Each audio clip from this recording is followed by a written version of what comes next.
Okay, so Simon, now that we're back for part two, I just want to apologize to the audience that we've had quite a few technical difficulties today. And this is the second segment of the Simon Parkes interview that will be airing on April 28th, Tuesday from 3 to 4:55 p.m. Pacific Standard Time. So I just want to welcome again Simon, who's also been having some major challenges in the technology arena. Hi, Simon. Hi, lovely to see you, and it's great again to be with your audience. Yeah, you're such a kind soul. I think people feel that about you. So we have a ton of questions. Now these questions are from Alice, and she says, I understand that the Earth and humanity has been increasing the feeling of the effects of the cosmic light rays of the approaching photon belt since 1962. However, I understand that actually entering the belt will not be gradual, but will be like hitting an invisible fence that will cause a tremendous electrical jolt to all of humanity that will have varying effects according to each individual's light quotient. I understand that this will be the so-called event that has been described for years on the internet. According to Earth's indigenous elders, the Earth is due to enter this belt in the first half of the second decade of the century. This is a pretty long question. So her question is, 1, if this timing matches what your fourth dimensional contacts have, do you agree? She's asking, does this match what your fourth dimensional contacts have told you? Yes, but not on the timing. I don't agree with the time this is meant to happen, but the process, yes, I agree with that. Okay. She says, what have they said will happen to the Earth and her people when this actually occurs? Well, I think basically she's got the answer there. It's the event, it's the final upload or trigger that gives, she uses the word jolt, which is quite interesting. It's the final push, that's maybe a better word, that will, for those people who can make the change, and let me just reiterate, it's not for everybody, but those that can make the change or choose to make the change, who have reached a certain position of their own consciousness, their own bodies, their own energy, DNA, then that is the element that will take them into that from which there's no return. But for those who are scared and fearful, then they will receive that jolt, but it won't push them over the edge. So they will just remain in their same position. So I agree with her, but I don't agree on the timing. So when you say fear, is that the number one distinction as to whether you make the jump or not, is fear? Oh, that's an interesting question. I suppose ultimately yes, because fear, we can trace back fear of accepting something that is not part of the agreed understanding, fear in putting yourself out there, fear in embracing something that is different. And so yes, I suppose many people are fearful of standing out and being unusual and being different and having a point of view and having a principle. Most people like to be part of the group, and if you are living in fear, then how can you possibly develop and flower and grow, because you are always looking over your shoulder? Good point. Good point. Now, what about for those that are a bit stifled in their evolvement, meaning, let's say they're caught up in not a really good behavioral cycle. Let's say that they're beating their girlfriend, or they're heavily into drugs. You know, how does that fit in? Because I get that email every once in a while myself. Well, I think the key there you word was heavily into drugs. I think that people who use drugs lightly, I don't think there's a problem at all. But that's my own personal opinion. Beating your girlfriend is not acceptable. And how can you possibly be a spiritual person and undertake that? So there's a difference between being psychically aware and being spiritually aware. You could be quite psychically aware but still be violent. But if you're spiritually aware, you shouldn't be violent, because you should respect everybody. So if somebody is domestically abusing somebody, would the Mother Earth want that person to come through the front door, I don't think they would. Interesting. Do you also feel, you've mentioned before in the very beginning that not everyone's going to so-called make this cut, and so much of the propaganda out on the internet says that same thing, that everybody's going to make the cut. There's only going to be maybe 5% that don't. No, that's BS. Yeah, and don't you think also that part of that is just the soul itself is not ready for this cut? This is something that happens every so many cyclical periods, right? I think the problem is that with religion, most religions, not all, but most religions want to gain as many converts to their cause as is possible. And if you say everybody is welcome, then you're more likely to get more to your religion than someone else's. Now, the Jehovah's Witness religion is different because it's 144,000 people that will be saved in their religion. That's not a very good way to advertise, because if you've got 1 million people signed up, which of the 144,000 are going to make it? So most religions cottoned on to the fact that you need to save everybody, and everybody's going to have a chair, and everyone will have a glass of wine.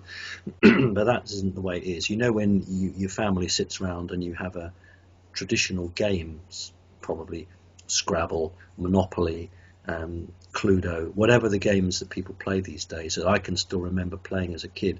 You know what? Only one person won it. Lots of people didn't win it. That's about life, is that we strive, we learn, we try to change, and we do the very best we can. I would love everyone to go through it, but you've only got to walk around your major cities and streets, and you know that most people are not going to make it as it stands. What I think will happen is there will be some very physical changes in the next 2 years, which will force many people to reevaluate how they live, how they think, and who they really are. And from that, I think there'll be quite a sizable proportion of people who will change their views and their ways. And I can see a huge split between them and the belief in the system. And I mean the government system, how they elect people.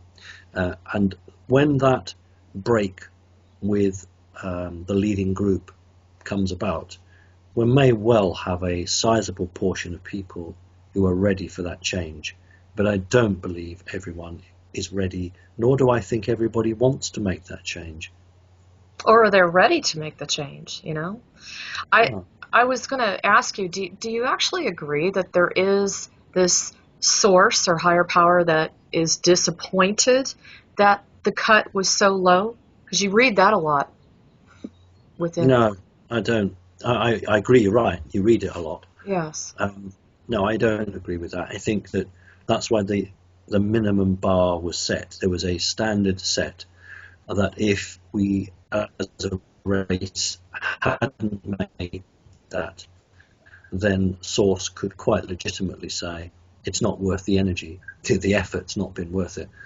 Very, very fortunately, that minimum bar was reached. And it's a little bit like a democracy in your country and in my country, which means that if you have an election, the person who has one vote more than another wins.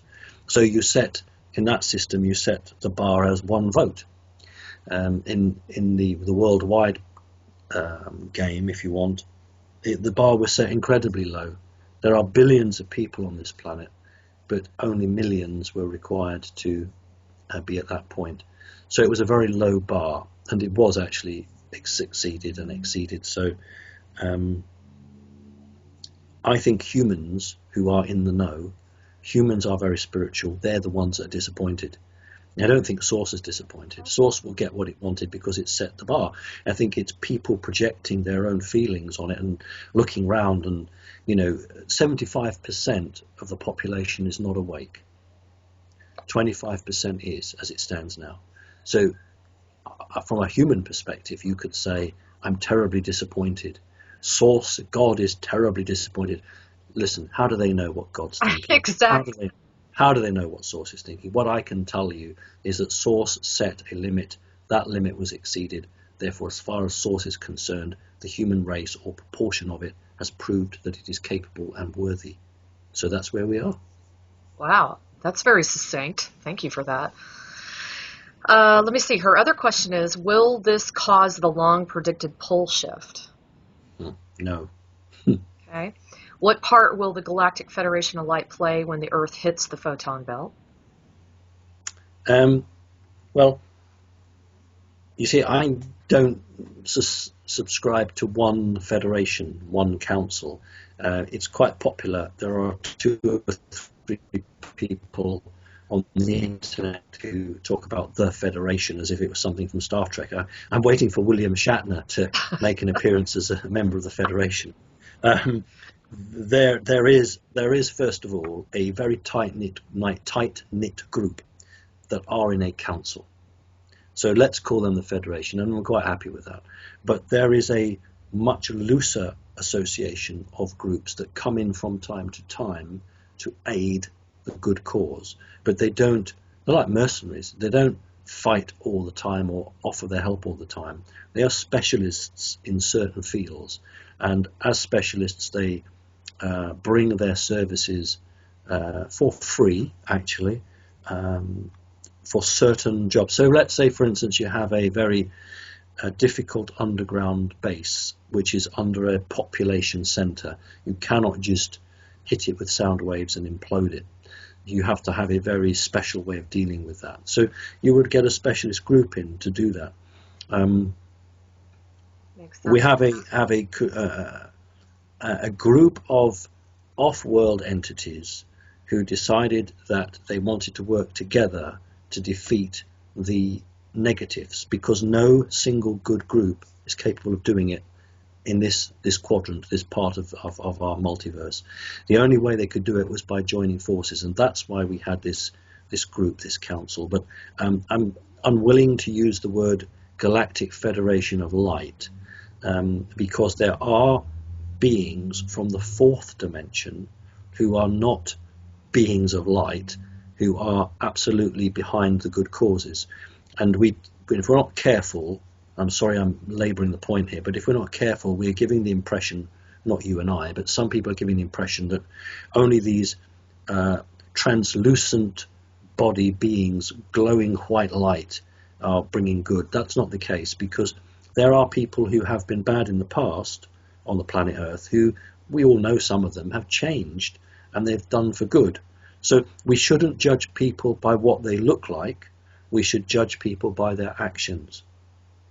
So it's very important that we don't just think that anybody in the light is good and anybody who isn't. It's their actions. Judge people by their actions. And also on top of that, Simon, it's a little bit tricky, because at this time, don't you find that there are some, what I would call, double agents?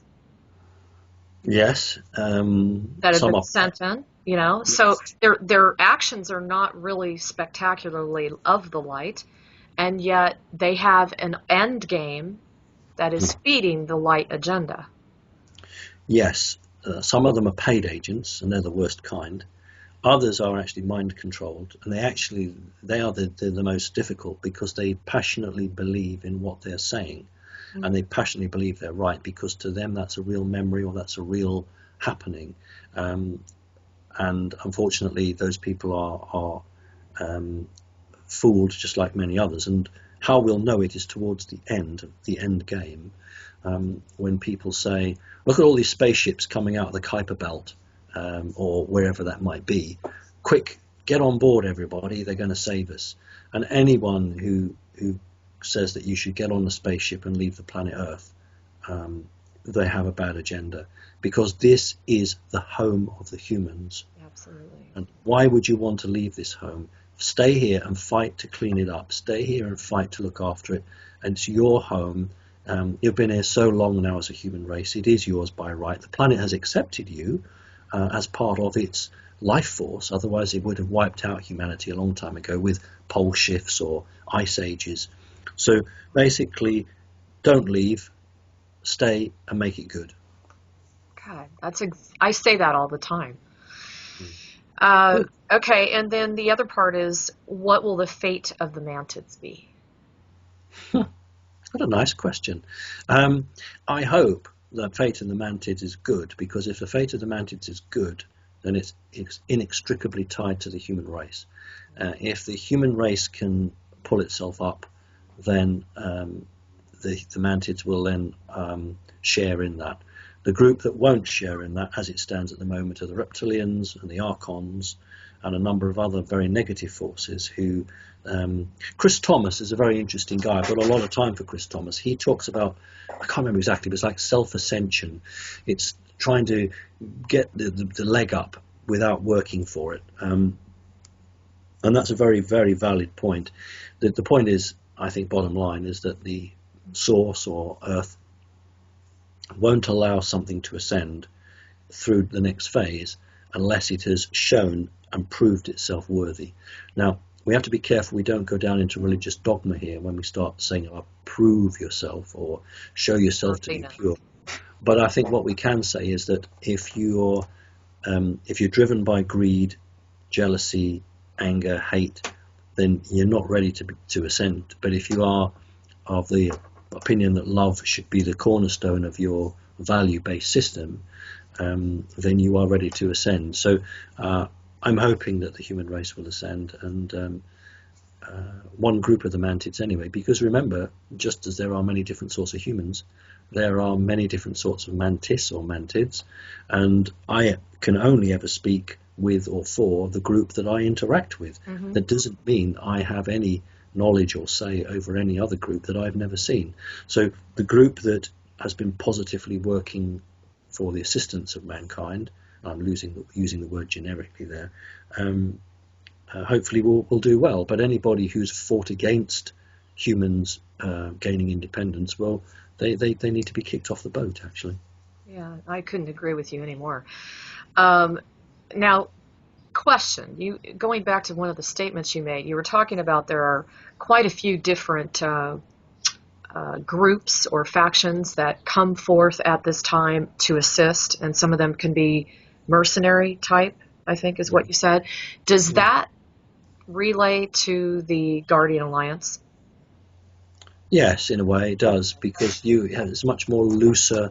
The word alliance, exactly what it says. It's an alliance. When you talk about federation, in the true sense of the word, a federation is a group with very tightly fixing rules and how they work together. But an alliance is a group of people with different and divergent aims or goals, but who've all signed up because there's all one enemy they don't like. So in other words, they may have no interest in the planet Earth at all, but they have an interest in preventing this planet falling to the dark forces, because then they know in the future it will be used for an attack somewhere else. So an alliance is literally a grouping of very divergent creatures who have one common goal, and that is to prevent a takeover of planet Earth. That was great for you to really clarify that, because I think that's like a huge question amongst many people. How about the Ashtar Command? Does it really exist, and if so, is it part of the dark agenda? I have concerns. I'm always very, very worried about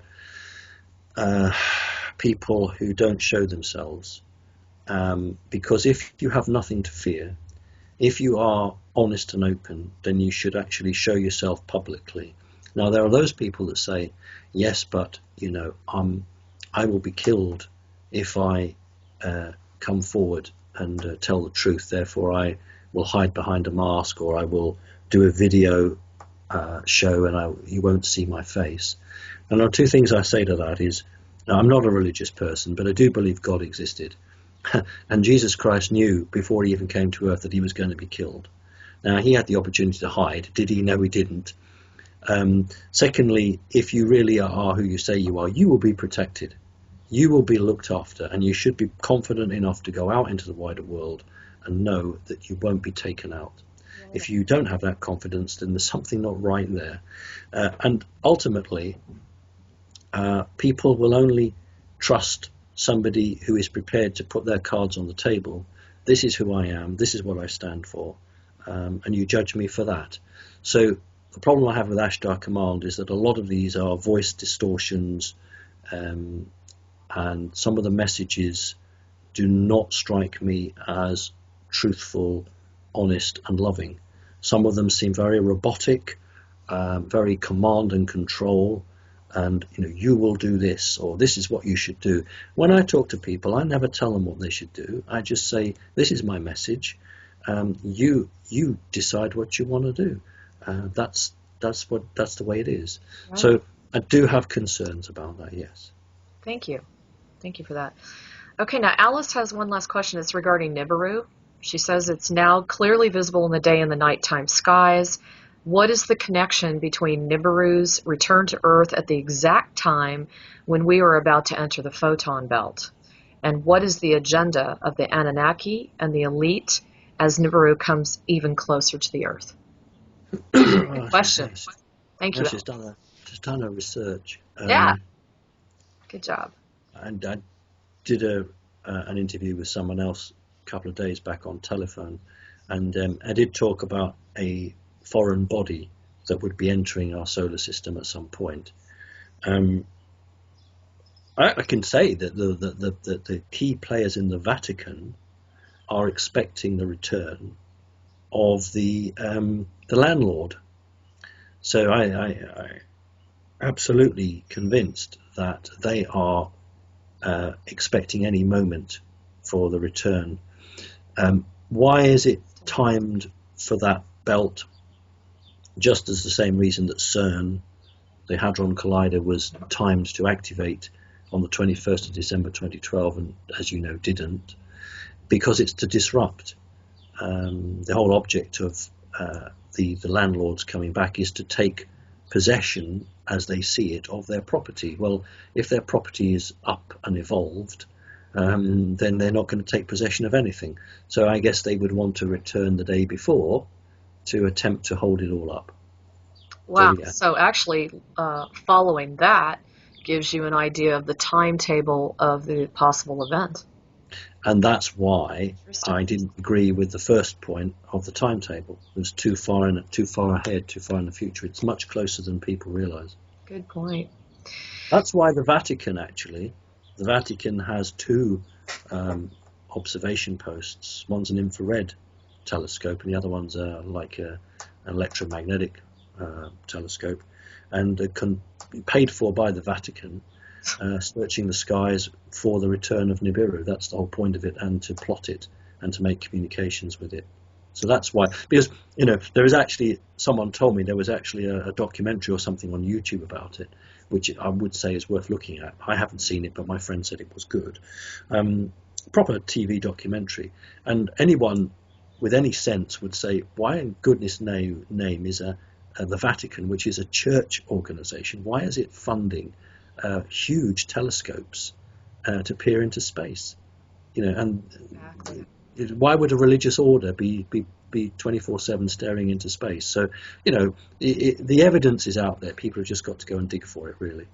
Well, and then of course their latest, and what I mean by that is maybe within the last 5 years in particular, they've really picked up the pace of mentioning that they bless the extraterrestrials and that they accept the extraterrestrials. This has been a big campaign of theirs in the last several years in particular. So yes, I mean the first Monsignor that the Vatican appointed as alien ambassador, people don't even realize that the Vatican has an alien ambassador. First one was a woman, and then she did, I think, a year in office, and then she was replaced by a guy. He did 2 years in office, or 3 years, and then he was replaced by another guy. So the Vatican has a Monsignor whose job title is alien ambassador. Now, what other people don't know is the United Nations also has an alien ambassador, but they don't advertise that for obvious reasons. The point is very simple. If I am the head of the biggest, say the Pope, the head of the biggest religious order in the Western world, you want to maintain your financial income. And if aliens landed and it was accepted, then the big question is, well, what is God? So what the church, as we understand it, has done is to position itself so that when disclosure comes, there's still a place for religion. I'm not talking a place for God. There is always a place for God. Mm-hmm. But these churches are not interested in God. They're interested in their money streams, the property they own, the stocks and bonds they hold, and the power that they wield. So they need to, from their perspective, need to ensure that they have a position in society, and a society that understands there's alien life may not want a religious order. So we are seeing some very clever footwork now by the major churches to position themselves to say, well, we told you there was aliens. Of course there's aliens. We knew that a long time ago. And I know, and I talk to them all the time, and they come and get Holy Communion with me every Sunday. So that's the line they're going to take. No, but it's true, and I'm noticing it's in the Christian churches lately. Yeah. Big Yes. time. There's a big push in the Christian churches. Well, they know that it's coming. They know that the disclosure cannot be put off for much longer. And what they're frightened of is losing control of the story, of the argument. And their hope is that if they can push it out for a couple of years or so, then it won't be such a shock to people. If it happened now, many people would say, well, what is God? What is religion? Why have I not known this? How did God not know this? How did my churchmen not know this? And so therefore they begin to call into question the role of the church. And that's what the churchmen don't want. They don't want to be called into question and to be signed off as extinct like a dinosaur. So this is what we're seeing. I don't think it's going to work, because I think many people are going to say, well, how long have you known this for? And that will be the sinking of them, because they've known it for hundreds of years, if not thousands of years. And they've been so heavily involved. Now, this is from Deborah, and she says, I understand you have mantid DNA. Are there very many others on the planet like yourself who carry this sort of DNA? I've wondered if I am somehow related to this after having dreams where I felt as if a mantid had its arms wrapped around me. I've always been fascinated with insect-preying mantis and have had some very interesting experiences with these insects. Do you have any comments on this? And do you think there's a connection? Yeah. Right. We need to look at DNA in the energetic form, not necessarily in the physical form, just like we have energy strands of DNA. If somebody is having dreams of mantid or mantis, I have to remember that the American people say the word mantis and the British say the word mantid. Okay. It's just worth pointing that out once in your show so that we're clear what we're talking about here. Sure. It is because you're connected. Now, that I was interested in, she said, had his or her arms around her. That actually is something they do when they're trying to connect with family. The mantids learn from example. In other words, they study and watch humans, and they've often seen older brothers or sisters, when they're standing next to a younger brother or sister, put his or her arms around the child and pull the child against their legs. So they have merely copied that and replicated it, because what they're trying to do is to communicate non-verbally with humans. So what she's described leads me to believe that she would have either a mantis soul or a part mantis soul or mantis energy, because these creatures don't waste their time. In other words, they wouldn't just drop in and say, hello, nice to see you, we're off to do some shopping at the mart. They've come down there to say, do you know who you are? You don't know who you are? We're going to show you who you are. This is how close we are. Now, wake up, start thinking, doing your research, connect with who you are, and we'll come back and visit you when you know you've worked it out. So yes, I would totally agree with that. And if she wants to drop me a line on the website, I can put her in touch with somebody who is setting up a website just for people who have mantis souls. Awesome. Yeah. Great idea. Great idea. Yeah. She also asked the question, I had an experience in an altered state where I actually saw a reptilian human watching me. And once he realized that I saw him, he disappeared. At the time I was scared, but later in meditation it seemed that he was actually being my protector. Most references to reptilians are very negative. What is your perspective on the reptilian humans as the protectors being positive? Right, I need to be clear. When she's used it twice now, the word reptilian human, does she mean, do you think, we'll have to ask her, won't we, whether she means a human being with a reptilian soul, and there's plenty of those on the planet? Is she referring to a hybridized, half human, half reptilian? So I'm not clear. I'll try and answer both. If she's referring to a human with a reptilian soul, then that is my lab, that is military, that's not so good. If she's referring to hybridized, and remember the Anunnaki were hybridized reptilian. I have a genuine photograph of an Anunnaki. Really? Yes, I'm very, very privileged to have been given that. Can we see it? I have actually been given permission by the taker of the photograph to use it. Yeah. So the answer is yes, you could see it. Okay. We have to be very, very careful. It's a very serious question because there's a lot of emotion involved in that question. Most people won't understand that, but I do. These creatures often sell themselves as I'm your protector, and a very strong bond grows up between the human female, it's always a female, and the reptilian type male. And it's sometimes a very difficult emotional shock to learn that this person isn't their protector, but is their manipulator. Oh. I always use it because it's the most important one I have. Yeah. The 23-year-old girl whose father worked for the Rothschilds had such a creature, and she always looked on him as her protector, and she learned that it wasn't, and in the end she banished him, which you can do.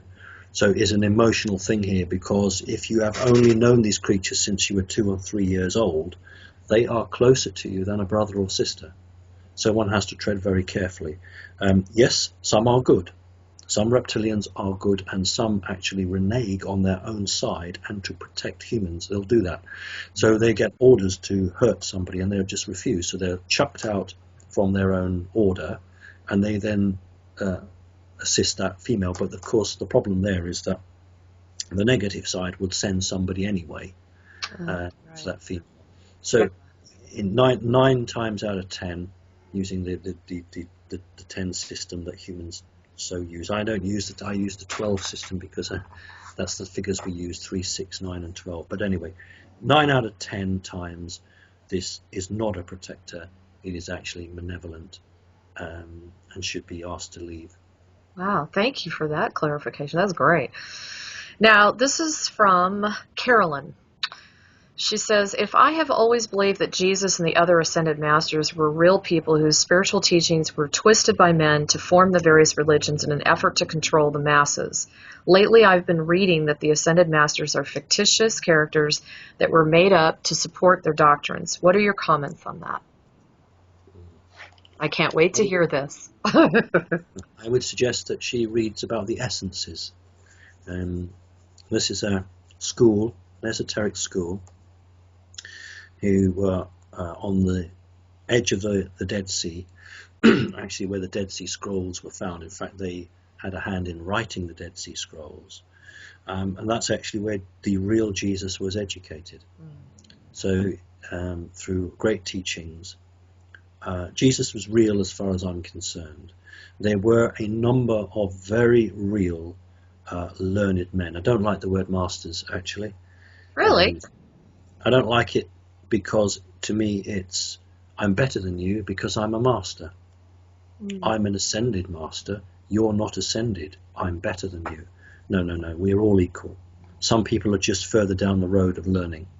So I don't like the word master because it's somebody setting themselves up as better than somebody else.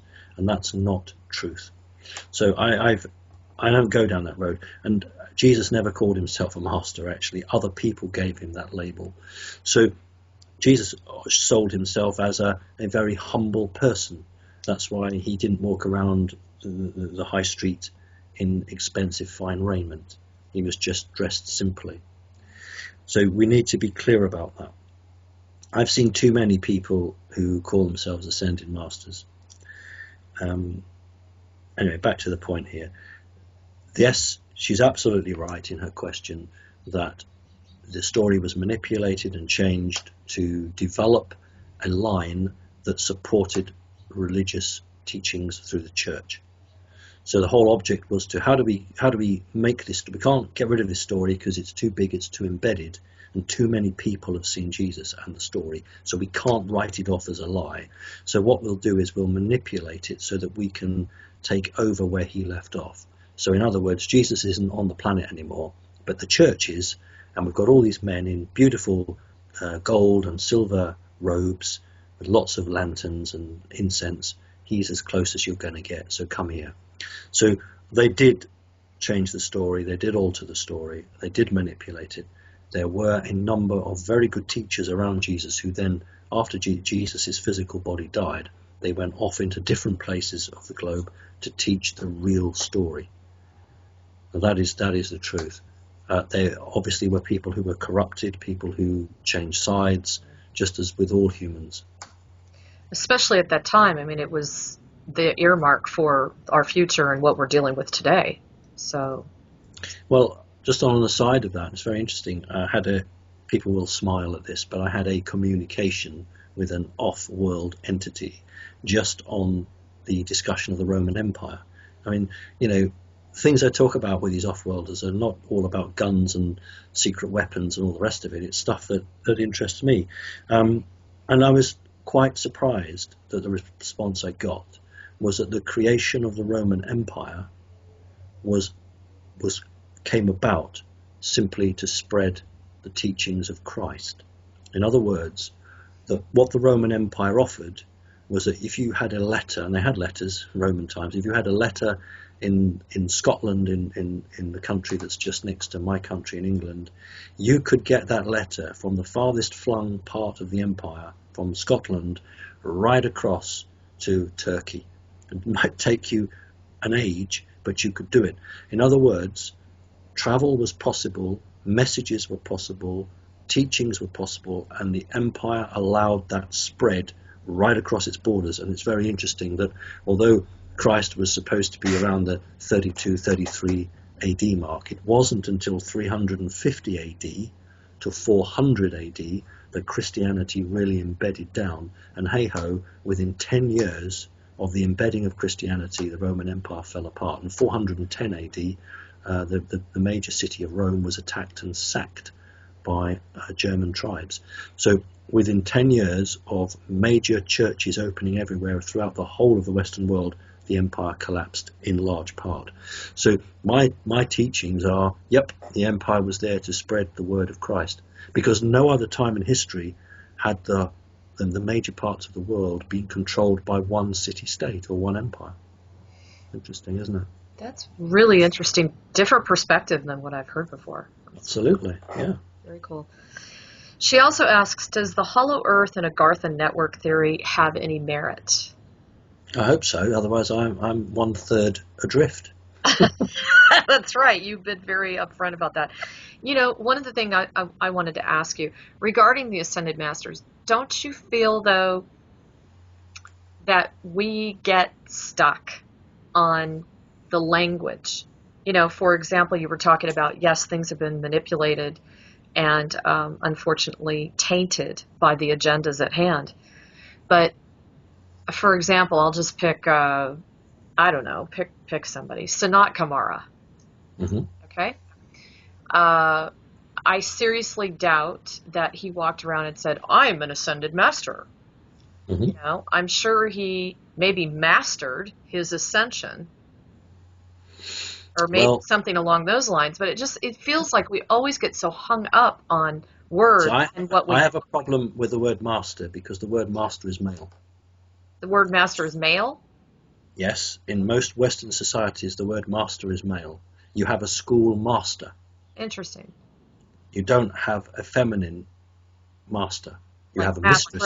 Like mistress? Well, the word is mistress. It's master and mistress. So why are we using the word master all the time? Is because it's male dominated. Something going wrong here. There are plenty of women who are ascended, who can do teachings. What's my warnings here? It's like this religion coming again. It's male dominated, and I don't believe in that. I don't think people should allow themselves to be given labels such as master and ascended. Why is somebody ascended? Well, because they've done this, that, and the other. Okay, where have you ascended to? No, you haven't ascended. What you've done is you've connected with the truth. You haven't ascended anywhere. You're still here, physical, in the 3D world. You still drive a motor car. You still drink tea. You still drink orange juice or whatever it is. You're not ascended. What you are is learned. You're no different from a village in native North America where the learned elders sat round and they held the truth and then they supported and gave advice. That's what they are. But we have a mechanized system now which tends to want to put people up on a pedestal. The days are gone when you climbed a big mountain to see a holy man sitting on top of his mountain in a cave and lived very simply. I can have a lot of respect for that. So I do have a problem with that terminology. Yeah. There are lots of good people who don't call themselves that, but others do. Yes. But that's still the problem, because why do they feel they need to call them that? You see, the mantis that I deal with are in the 4th dimension. So that's another dimension above us. But they still haven't learned fully, because they have a hierarchical formation of government. They have professions. They have a profession of doctors, a profession of computer operators and spaceship flyers, and then, hey-ho, they have the masters. That actually is their title, their job title. They're actually called Universal Master, because every multiverse has a universe within it, and each universe is apportioned one mantis or mantid master to look over that universe. So they take the title Universal Master. So they still haven't learned. They still need to evolve, because they are into hierarchical command. When you go up to the 5th, 6th, and 7th dimension, you do not find a hierarchical, stratified society. What you find is those who are learned and those who are not. So they don't take labels to themselves. So the higher up you go, the more you realize that you're equal, but you specialize. So I might want to specialize in this subject, or you want to specialize in that subject. That doesn't mean I'm a master. It means that I have chosen in my life to devote my life to this topic so that I can use that for the good of my people. That is a higher ascension. So in the 3rd and 4th dimensions, we're still struggling. Think of the army. I'm a sergeant. I've got 3 stripes.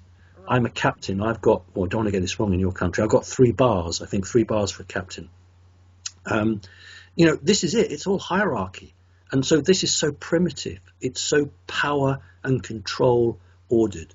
You're the janitor. You wear these clothes, and you stand there. And you do I'm this job. Chief executive, exactly. So, there's so much baggage that we have to get through and learn. And people think they have to be this way, and they don't. Thank you for the clarification, because I think I had missed the ultimate point that you were referring to. Okay, now this one's really interesting. Now, we kind of dabbled in this the last part of our interview, and it says, can you ask Simon about the soul traps? Is this horrible procedure stopped at any time by the Galactics? This is from Iwa. No, they can't stop it.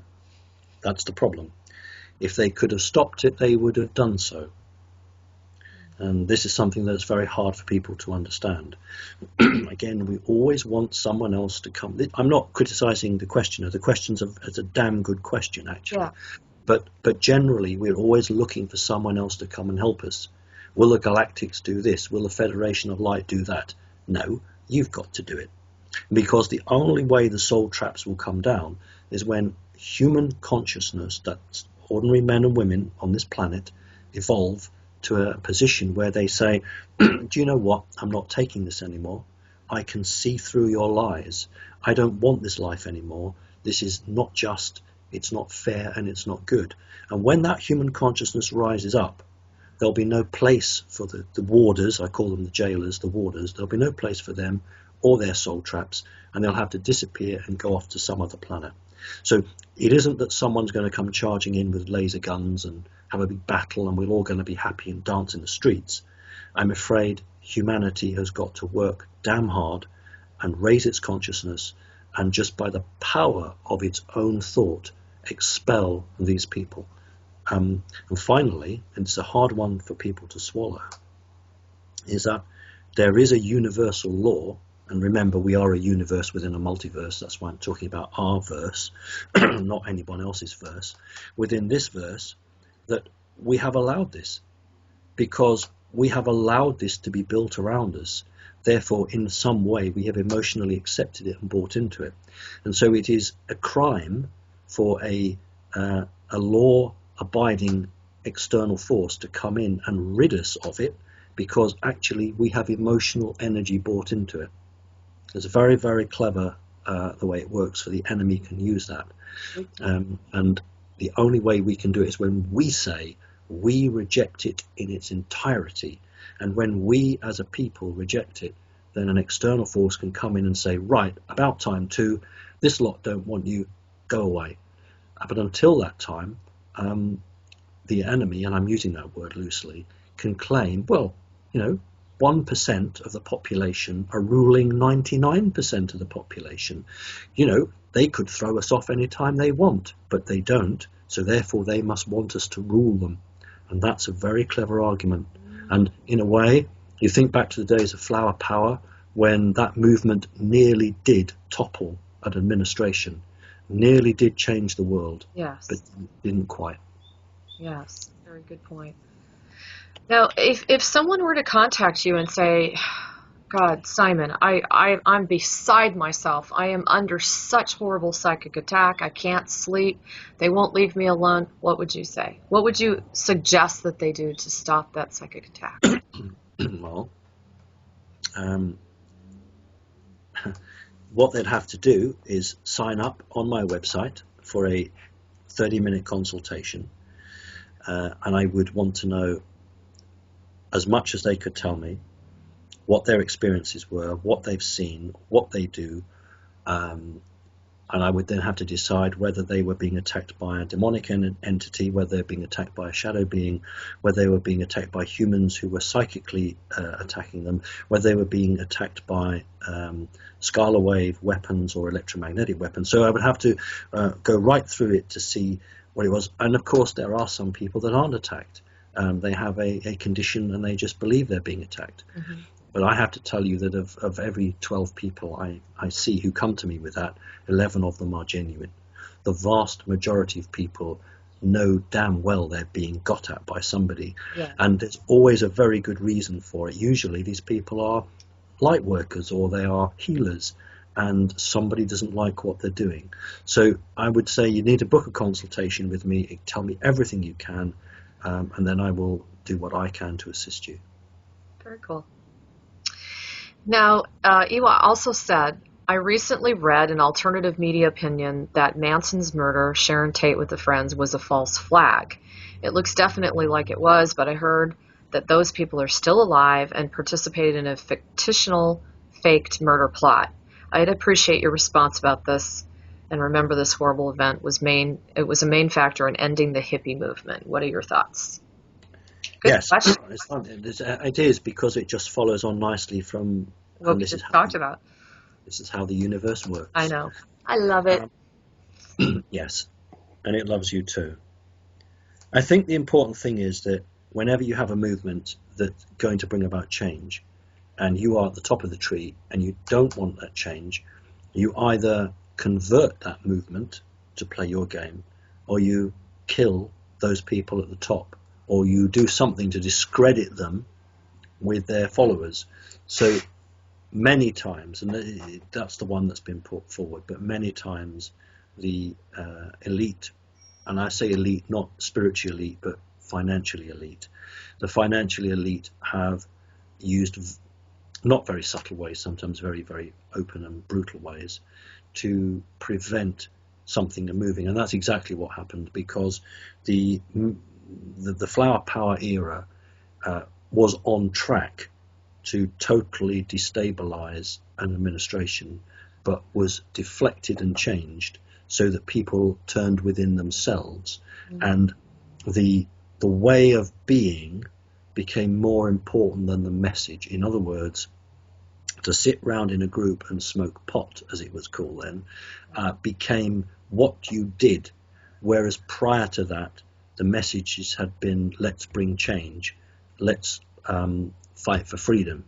And so the message was very subtly changed from let's all just sit around and get stoned, which is great because then the authorities basically aren't being challenged anymore. So yes, your questioner is absolutely right. Wow.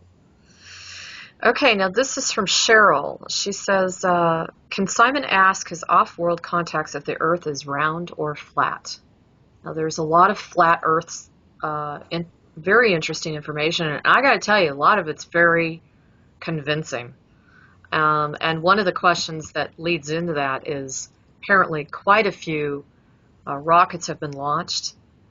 Many of them have either been exploded or they could not go past like the 80,000 mile cap or something, so on. I'm just curious, what do you think about that? There are two things we need to sort out here. No, the Earth is not flat in the physical sense. This is quite a long answer, and I may not be able to explain it properly, but I'll do my best. The Earth is not flat physically. It is round because in the third dimension is very dense.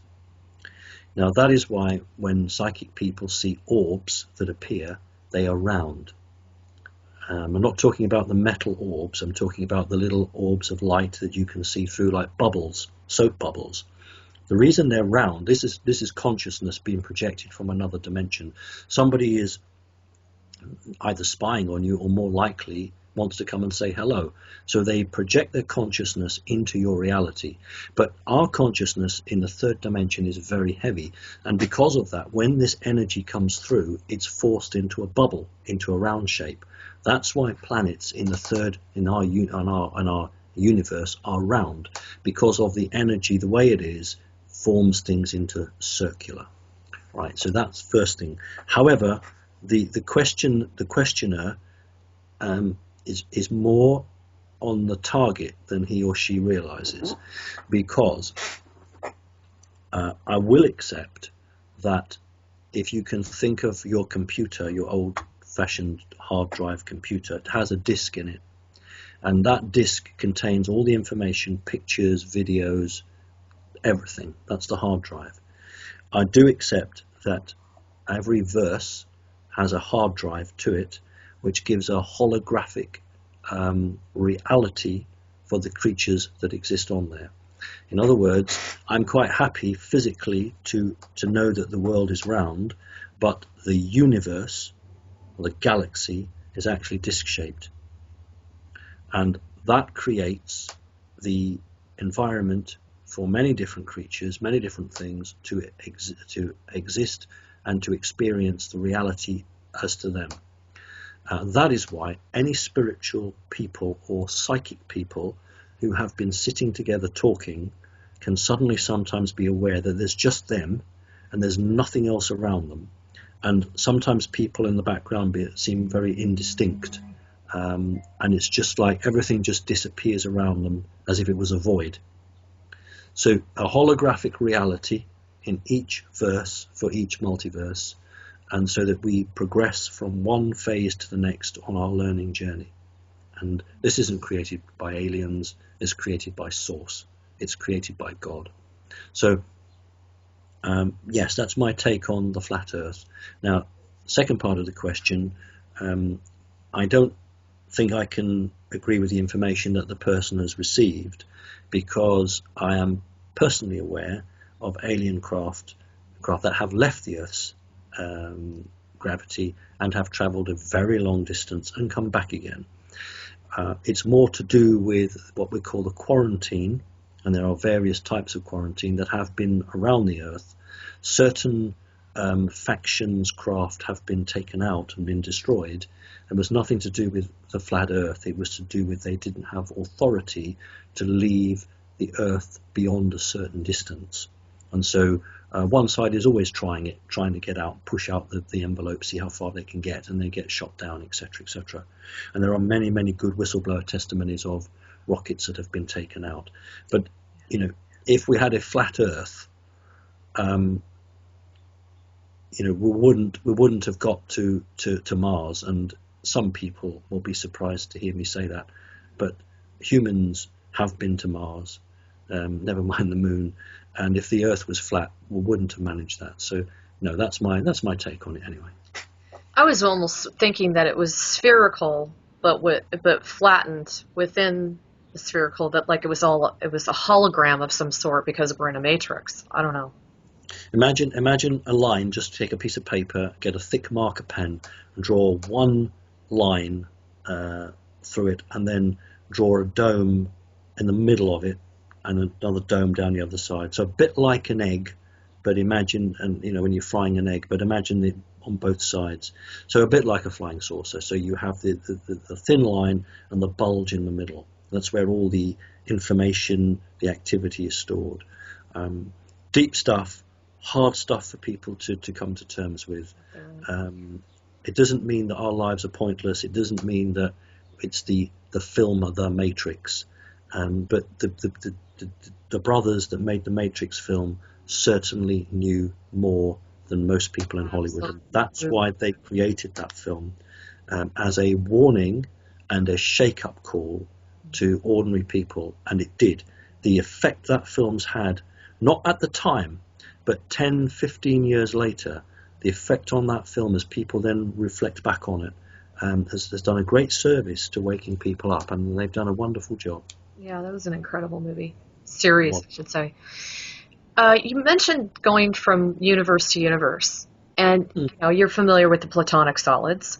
I'm wondering, in order to move from one universe to the other, what is required? I mean, is there like a massive amount of time for evolutionary purposes? And is it something where it would change from one shape to the other as the evolution takes place? Interesting. That's my question. Really interesting. It depends whether you travel. If we're talking about, because there's time travel here, if we're talking about an evolving race, as the human race is, then you arrive at your next destination in the same bodies that you left with, okay. But you are given all the blueprints for the start of your new journey to change and evolve into. So in other words, if you move to your next phase in 100,000 years, you may not look like that you arrived on the doorstep, because you are having to change and adapt to your new environment.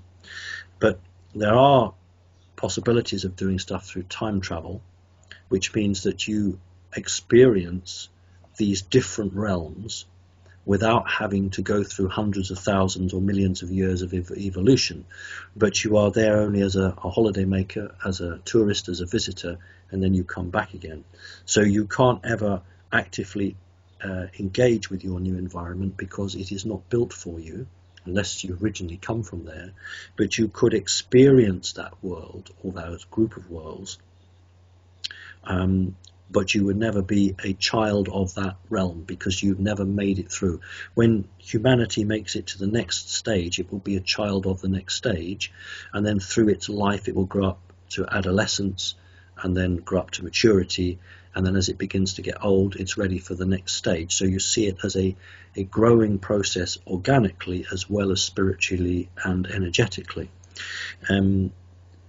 But there are many ways to experience it. For instance, a guy who I've never met, and I wish I could, a guy called Charles Hall, seems a lovely American guy, who talks about the tall whites. He refers to tall whites, and tall whites are true ETs. And for many people who are not understanding this, and they thought everyone's an ET who's an alien, no, that's not the case. If you're an ET, you're an extraterrestrial, which doesn't mean you're an alien, full stop. It means that you're an alien who came here in real time. In other words, an ET, in the true sense of the word, is a male or female alien that gets on a spaceship off their planet and travels here, and it takes them 20 years, 25 years, 30 years to get here, and they arrive here. That is an ET. Somebody who gets off their planet, goes into a portal, and arrives here 3 seconds later is an extra-dimensional entity. So Charles Hall talks about ETs, and actually it takes them about between 19 and 21 years from their star system to the planet Earth. So they are experiencing a change in reality, but in real time. And they can exist here in 3D with certain alterations and changes to their body. So there are many ways that an advanced, technologically advanced creature can experience other dimensions or other worlds, but only a indigenous living creature that has evolved through his or her own hard work has the right to exist in a new world continuously. Okay. Wow. Wow. Now that I have never heard that before. Thank you. Pleasure.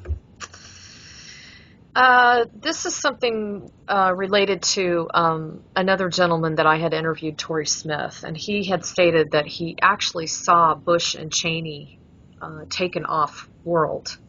Mm-hmm. And she is asking if you feel that this is true. And it says here, as far as Ray Kosulandich, that's a name I don't know. me neither. And his ET contacts are concerned Earth is being hauled away out of our solar system towards Orion. Does he have any knowledge of this? I'm going to stop there because I don't want to keep going. Thank you. 2 questions. We'll Yeah. deal with the first one. Simply yes, which is quite right. Dick Cheney is a head, was particularly a head of the corporations.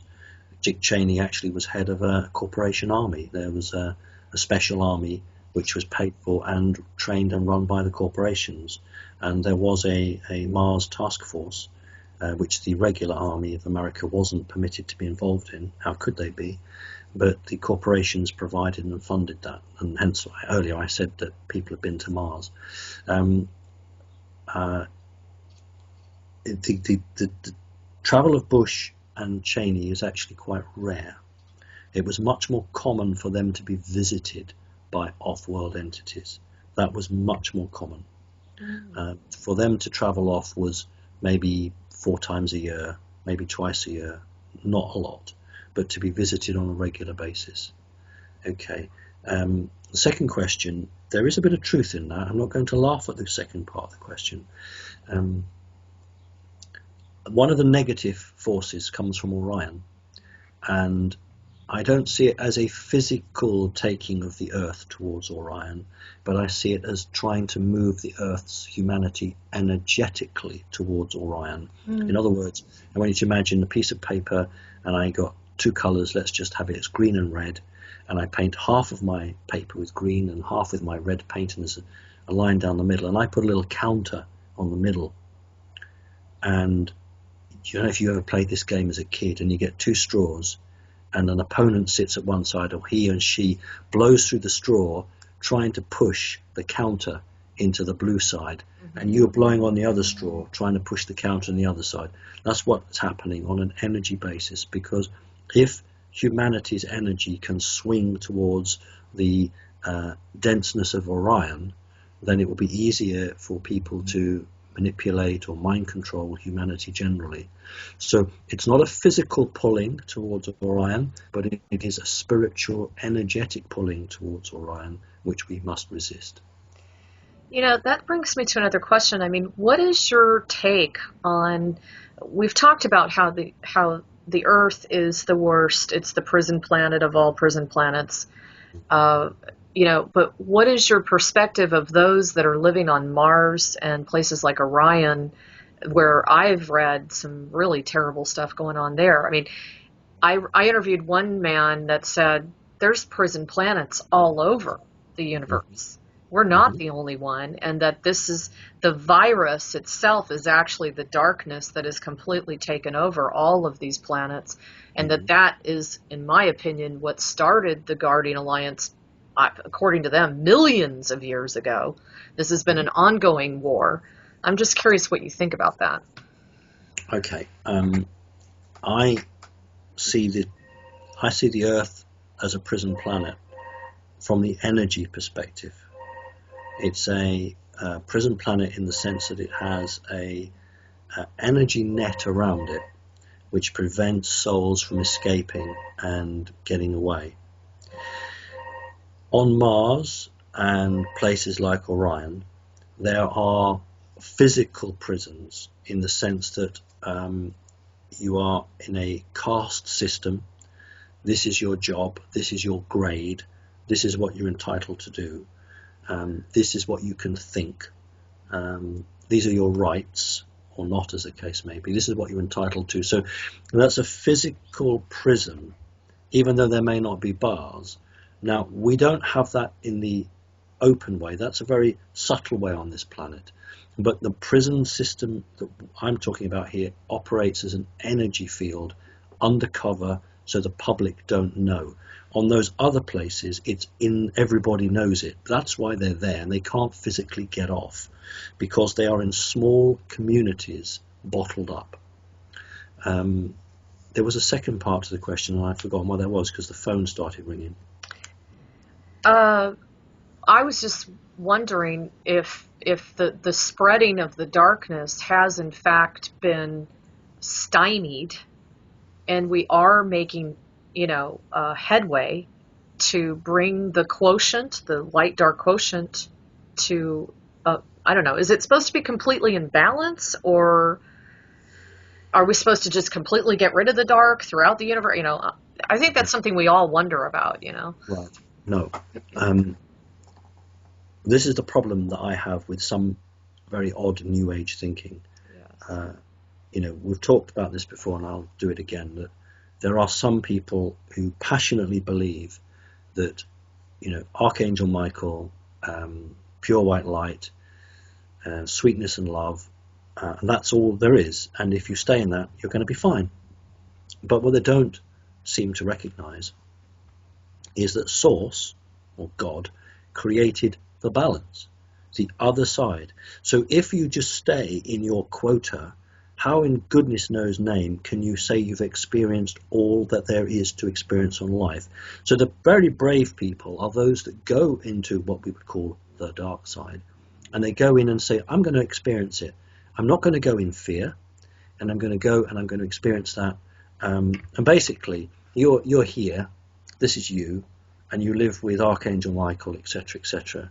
And then here's the dark side. And unless you come across and experience that, how on earth can you ever hope to heal by bringing both energies together, and by healing yourself, healing the greater galaxy? So the dark energy that people refer to will always have a place in every universe of every multiverse, because it is part of the balance. But when human consciousness says that we can bring both halves or both sides together into unison, there is no good or bad, black or white, positive or negative. There is only going to be male and female, actually, until you get right to the very top, and then even that doesn't exist. But let's not worry about that now. But by bringing these what look like different, totally different and antagonistic energies together and healing it, that is love, that is beauty, that is oneness, and without that you can't ascend, as they would say. So no, it's not about driving it away, it's about transmuting it, it's about converting it into a new energy of a new beginning for a new human race. That's what we should be aiming for. Lovely. God, that should be a quotation on my. I love that. Love the way you said that. Well, now you were talking about the fifth dimension. Talk a little bit about how do they exchange services with one another? Because everybody's gotten so hung up about money, and so hung up about gold, and oh God, we don't want that. We need to be completely. I'd like to hear what you think about that. Okay.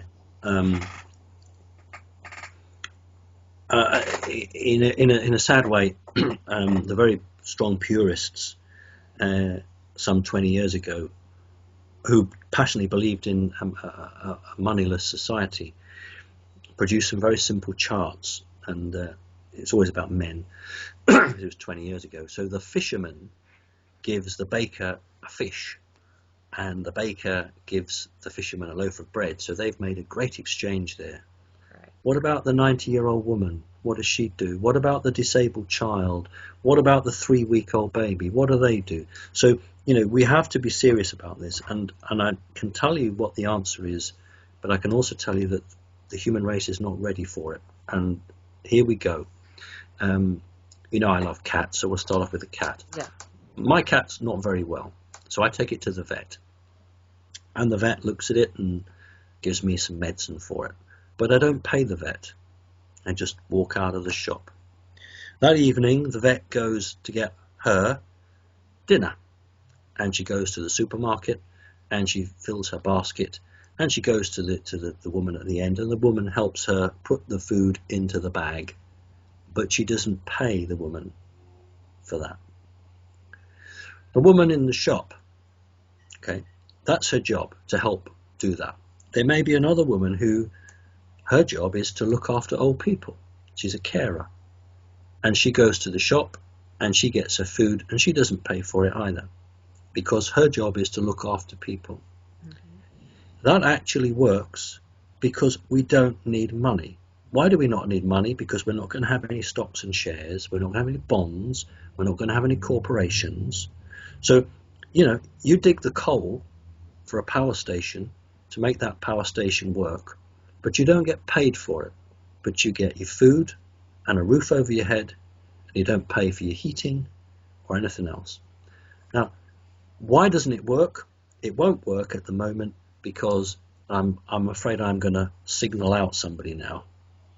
Because the farmer says, well, I grow all the corn that makes all this bread. I'm a very important person.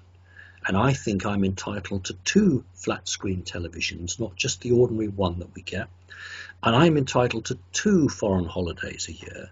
And I want some of those pretty stones that you call diamonds because, you know, without me, you wouldn't work it. And then there might be somebody who's a very important person in the hospital. And he says, yes, but I make people well. I'm very important. If it wasn't for me, people would die.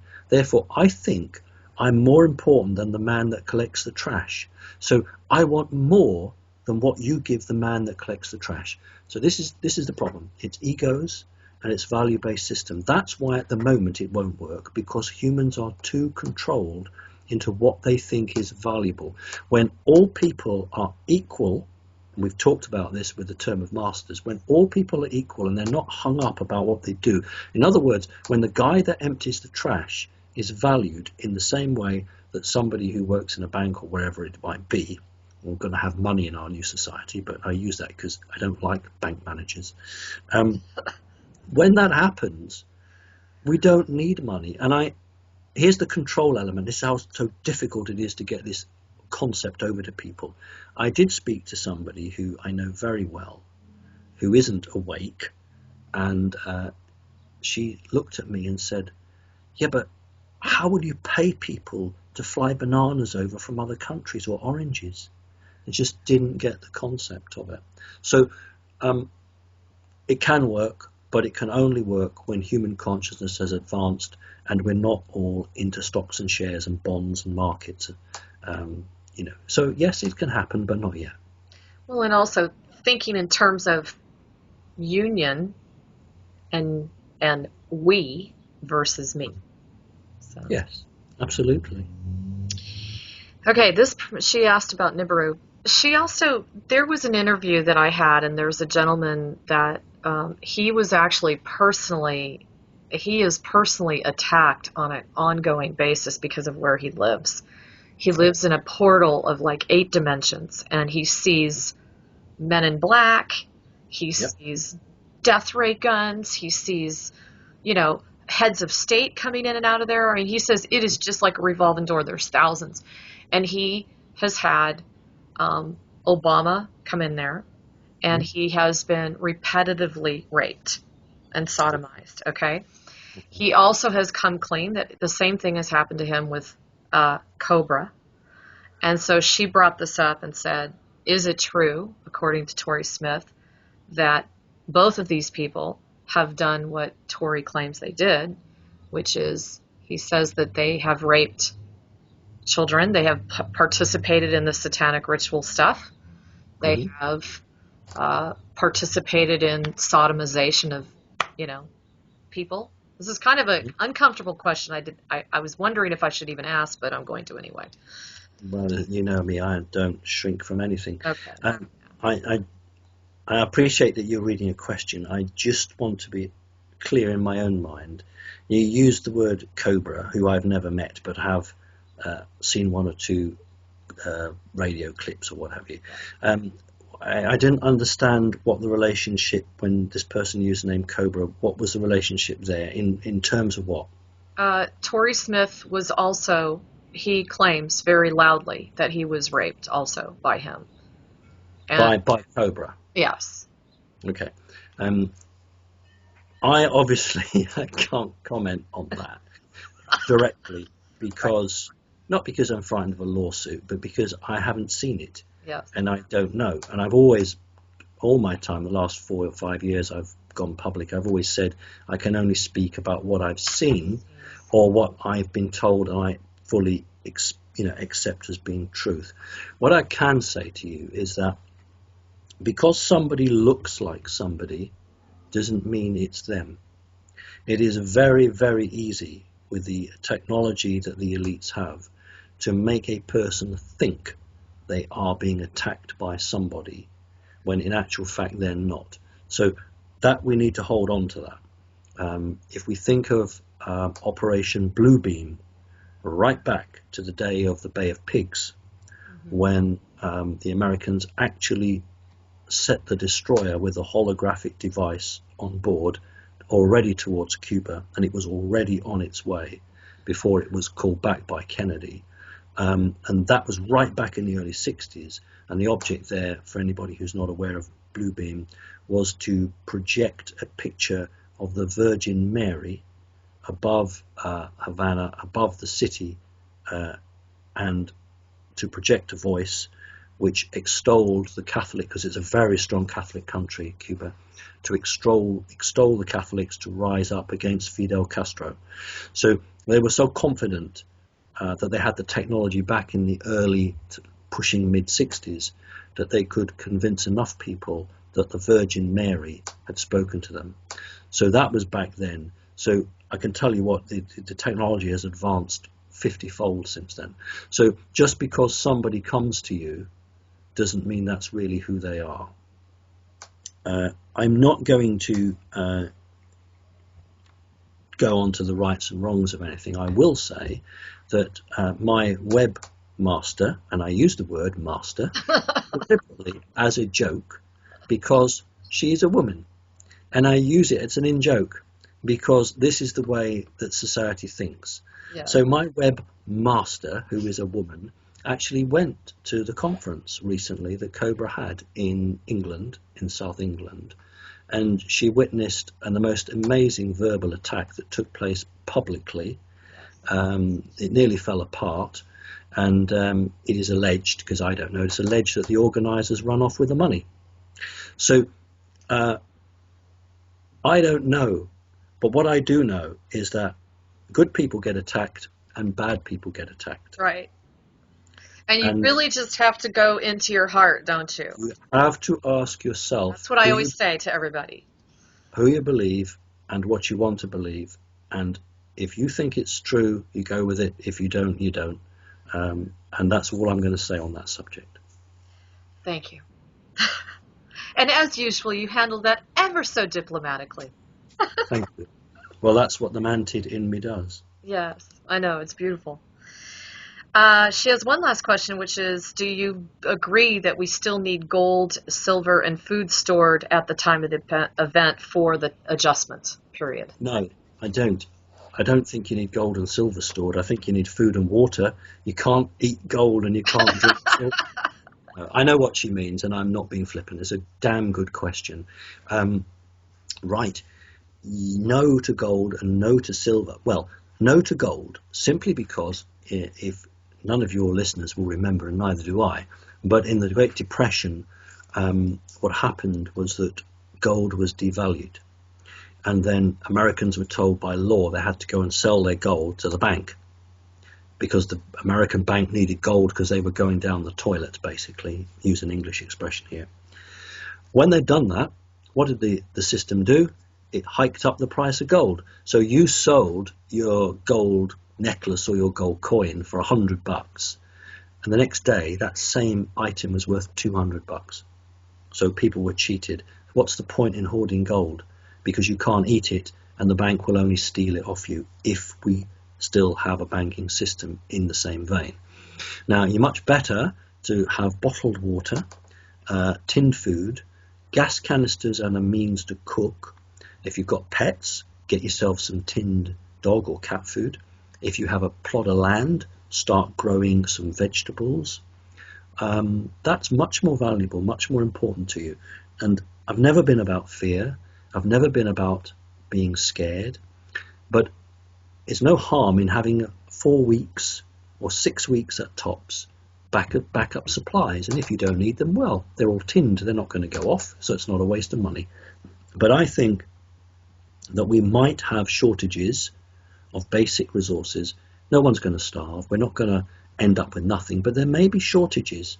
So wouldn't it be good if you've got a few tins of beans and some bottled water, that you don't have to go and fight your way through the food lines, because you can do that. So and anybody who's really rich, get yourself a big tank in your garden or your land or your property and start filling it up with diesel or gas, so that when we have problems, you can just fill your car up from your own reserve. So, be clever, get yourself a generator if you're in the country, and just try and think of what we have in England called Boy Scouts. I don't know whether you have them in America, but yes. Okay, think about that sort of attitude. And to use a Knights Templar terminology, be prepared. Prep up, be ready for it. Okay, now that's kind of bringing thoughts to my mind of, you've mentioned that you think it's a lot closer. Yep. It's not as far away. So is this something I know you're not going to give dates, nor am I going to ask you. I would never ask you that. Well, I don't have a problem. Sorry to interrupt you, but I know what's coming. Many people have given dates, and then they give them uncovered, and when the date doesn't happen, everybody says, well, you got it wrong. And they're right, because, they've been held to account. And last year, I predicted a financial crash in Europe.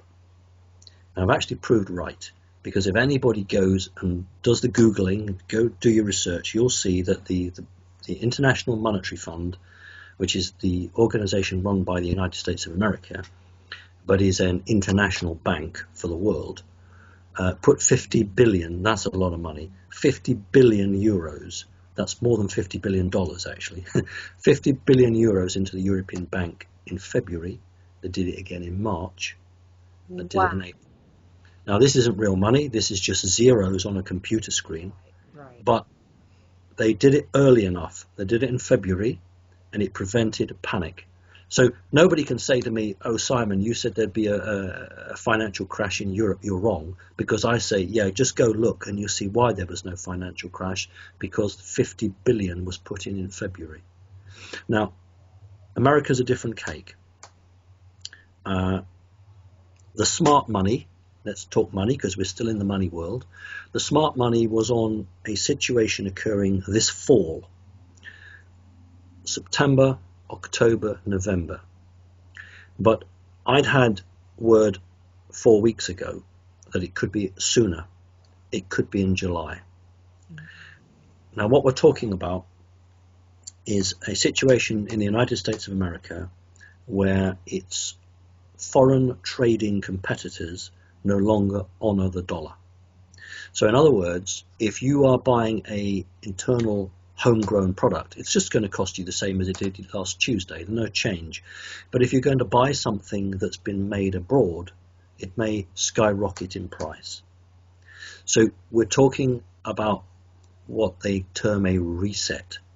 And this is a terminology, because I don't want the real word, which is devaluation. Right.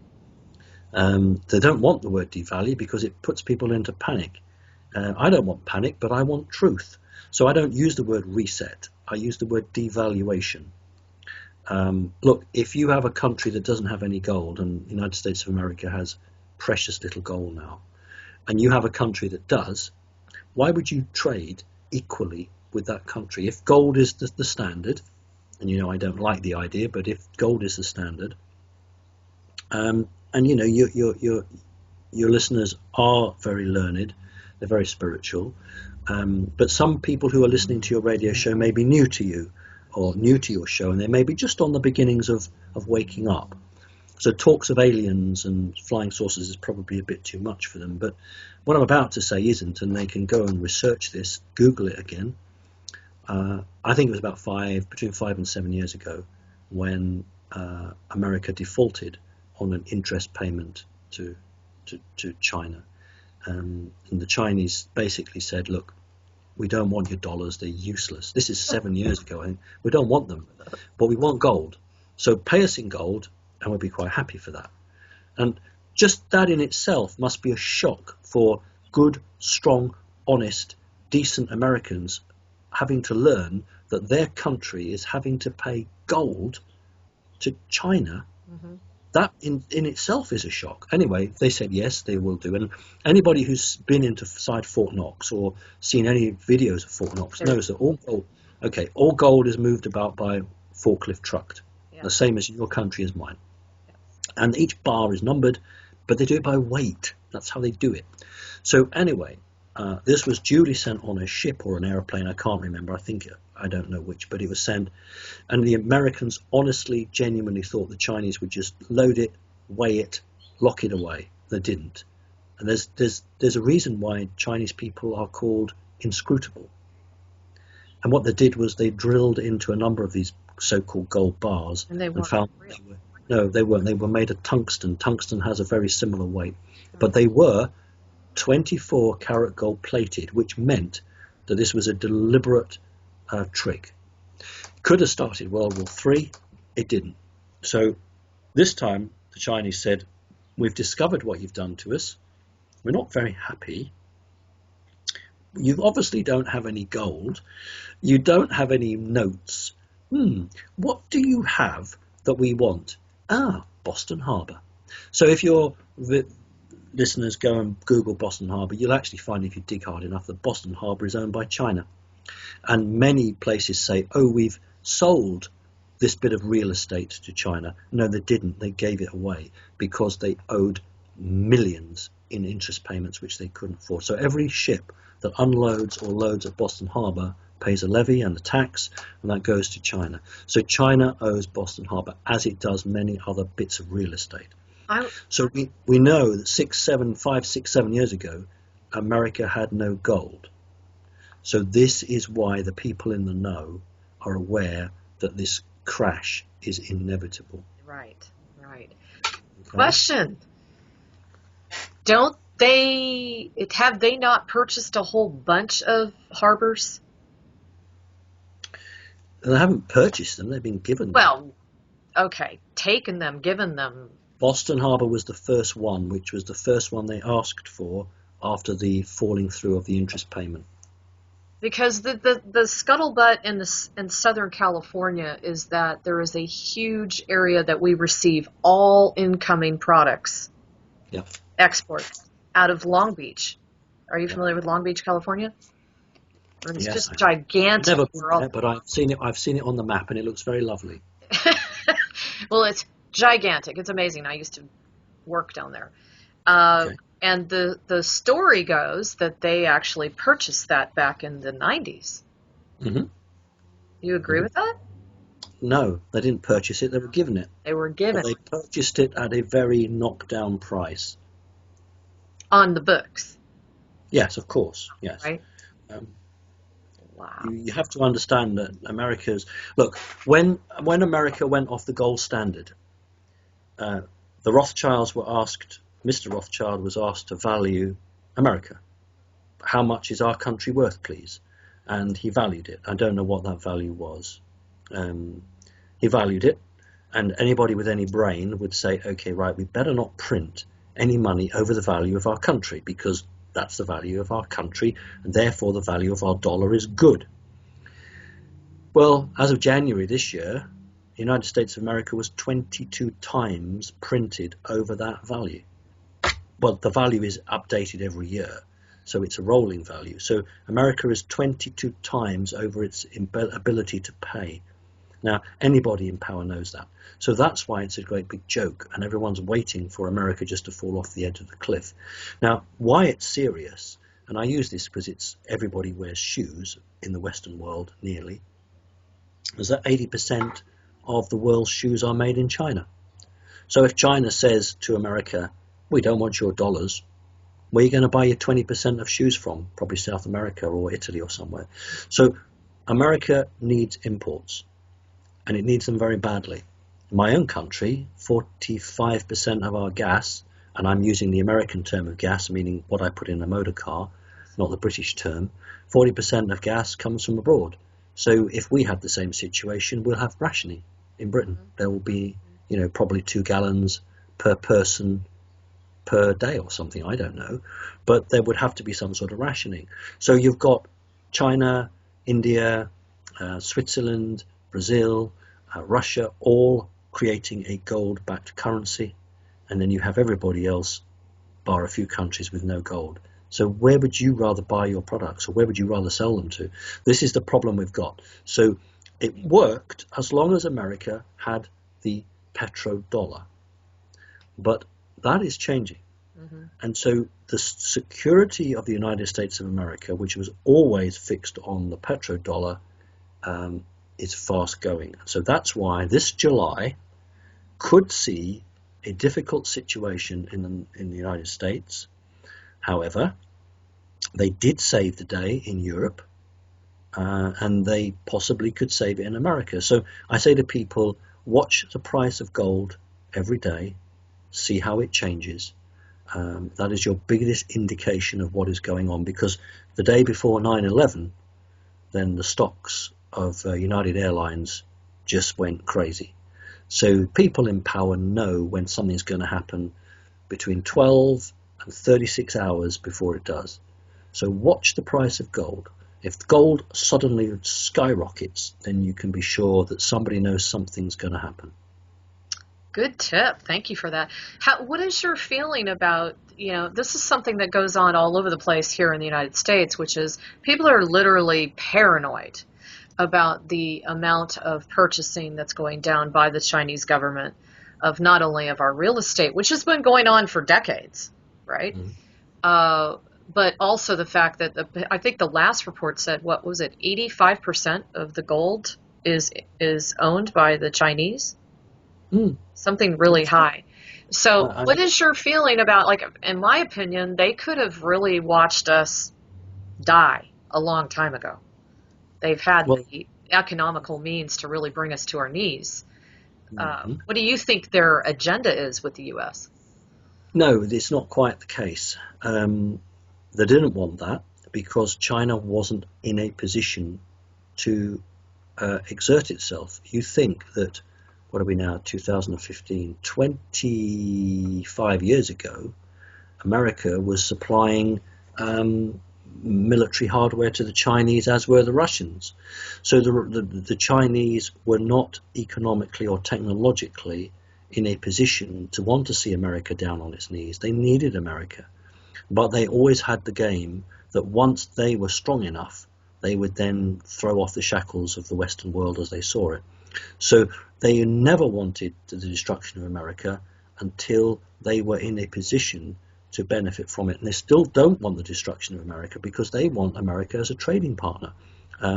They see America as a massive market. Look at all the goods that come out of China.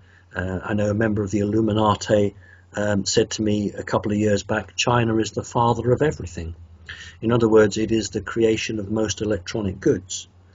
Yes, the chips may come out of California, but what armature, what hardware are those chips going into? Mm-hmm. So we have a situation where China doesn't want the destruction of America, but wants the weakening of America so that it then can extort a fair price as it sees. In other words, if you are a manufacturer and you are wanting to buy, let's say, flashlights, okay, and you want to buy flashlights, you're a company, you've got a shop, you can't buy 50 flashlights from China. You can't buy 100 flashlights or 1,000 flashlights. You have to buy it by the container load. That's how powerful China is. So what companies are doing now is they are clubbing together in America and Britain and Europe, and they're sharing containers. So I might have 1,000 flashlights, you might have 1,000 chairs, etc., etc. China is so powerful that it says to other companies, no, we're not going to sell you those.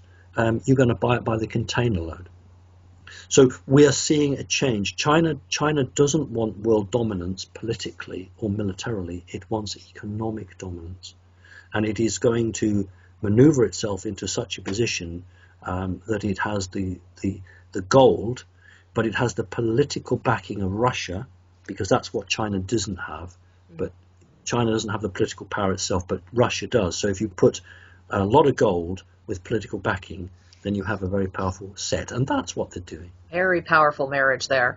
Now, what is your opinion of BRICS? There's an awful lot of propaganda as well as some really good articles about BRICS, and the light worker community tends to see it as a very positive movement towards a little bit more of a humanitarian financial system.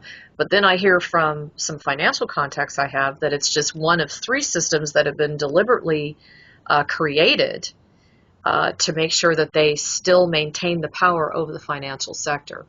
So I was wondering what you thought. They're all right. All of those points are correct. Because if you're still using money, it's because you want to have power. This is what we talked about earlier.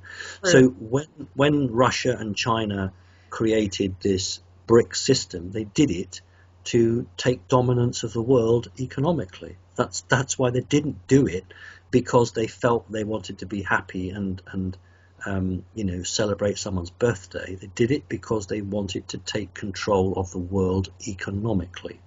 They did it because they felt that they were no longer prepared to be pushed around by America. So they were forced into it. And from what I've learned over the last 3 weeks, I can absolutely understand why President Putin has done what he's done.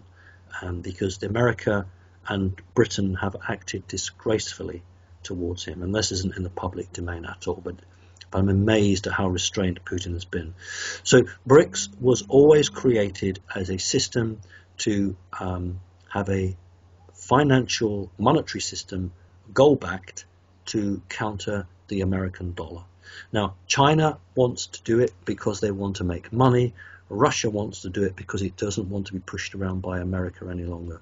So yes, it was created to make a profit and to dominate, which is a negative thing, but it is a positive thing, because what it will do is it will force people in the Western world to reevaluate what their life is about. Right on. And do you feel that there is, like, from a galactic perspective, is there a hidden hand in providing the momentum behind the BRICS alliance? Yeah, yes, I know what your question is, and I just want to be clear for your audience, because I know you know. The BRICS idea wasn't an off-world idea, because you don't need to have an off-world mindset to understand what makes this planet tick. But off-world intervention was strong enough to give people like President Putin the cover they needed to basically say to America, do you know what, we're not going to play your game any longer. What are you going to do about it? And that's why America has done some very underhanded things to Russia. But America is scared, and I'm going to use that word again. America is scared, and that's why it hasn't pushed openly, because it is dealing with an off-world force who have basically thrown their hand in with President Putin because they don't like who's running the White House. End of story. Interesting. Yeah. I mean, and at the same time, when's the last time they were in a position like this where they really don't have a power play? What Russia? United States. It is interesting, isn't it? The 1970s and 80s saw a very big change, and when the Berlin Wall came down, I think America thought that it had got the whole game sewn up, and indeed it had. When Gorbachev was president, and then Yeltsin became president, and America really dominated the whole game. But what they didn't realize was that a democracy of sorts, and we have to choose our words carefully here, but a democracy of sorts brought through a nationalist leader in President Putin who fought and argued for the good of Russian people. And the people of the West in politics don't understand the the psyche of the Russian mindset. Russians are incredibly tough, hard people, and they can get by on very little. And they're very honest, generally, very honest and good-natured people. And when Putin started talking about what America was doing, the Russians actually backed him. Now, I've spoken to more Russian people than I think many people in the diplomatic corps have ever spoken. And you know what? Most Russian people actually are quite intelligent and accept that Putin is doing the right thing. So Putin has the backing, and that's why it would be very much in someone's interest to try and assassinate Putin. And indeed, that is something that's been seriously looked at. And you mentioned that in the part one that there was an assassination attempt on the part of Putin and Obama.